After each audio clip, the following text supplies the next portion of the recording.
Sziasztok! Nagyon jól aszalható a cukkini, és így évekig eltárolható. A megszárított cukkini kiválóan alkalmas a későbbi felhasználásra, és sokféle recepthez jó.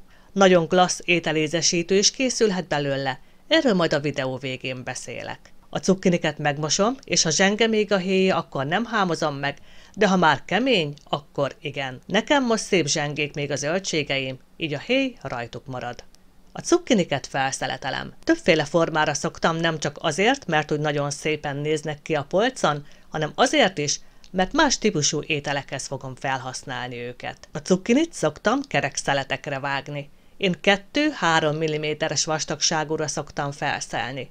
Rakott ételekhez, levesekhez tökéletes, de akár rántva is.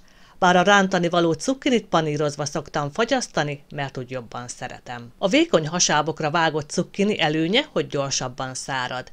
Ezt cukkinis tésztához vagy salátához szoktam felhasználni. Lehet hosszabb hasábokat is készíteni, vagy pedig hosszú szeleteket. Ez utóbbit a rakott ételekhez kedvelem. Pácolni is lehet a szeleteket, ezeket aszalás után főzés nélkül szoktam megenni. A felszeletelt cukkinit aszalótálcára teszem. Úgy kell a tálcára helyezni, hogy a szeletek ne érintkezzenek. Ha hasábjaid vannak, akkor érdemes a tálcára zsírpapírt tenni, hogy a megszáradt cukkini csíkok ne essenek majd át a lyukakon. Sütőben is lehet szárítani, ha nincs aszalógéped, de nyáron a nagy melegben, szabadban is.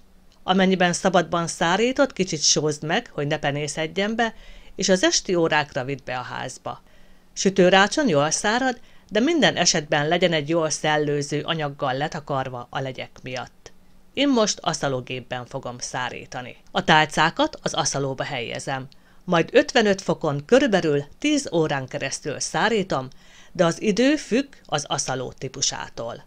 Addig aszalom a cukkinit, míg teljesen meg nem szárad. Akkor szárad meg teljesen, mikor nagyon könnyen törik. Mikor megszárad, akkor megvárom, hogy kihűljön, majd jól záródó üvegekbe teszem, vagy vákuumfóliázom. Azért fontos, hogy légmentesen legyen tárolva, hogy ne tudjon moly belemenni, és ne nedvesedjen be az aszalt cukkini. Szoktam porrá is őrölni, melyeket ételek ízesítéséhez használok, vagy fűszersót készítek belőle. Krémlevesek alapját is gyakran készítem össze többféle szárított zöldségből, így pillanatok alatt lehet levest készíteni, mely kempingezéskor kimondottan praktikus. Az aszalt cukkinit felhasználás előtt kb. 10 percig szoktam áztatni. Leves főzésnél szárítva teszem a vízbe.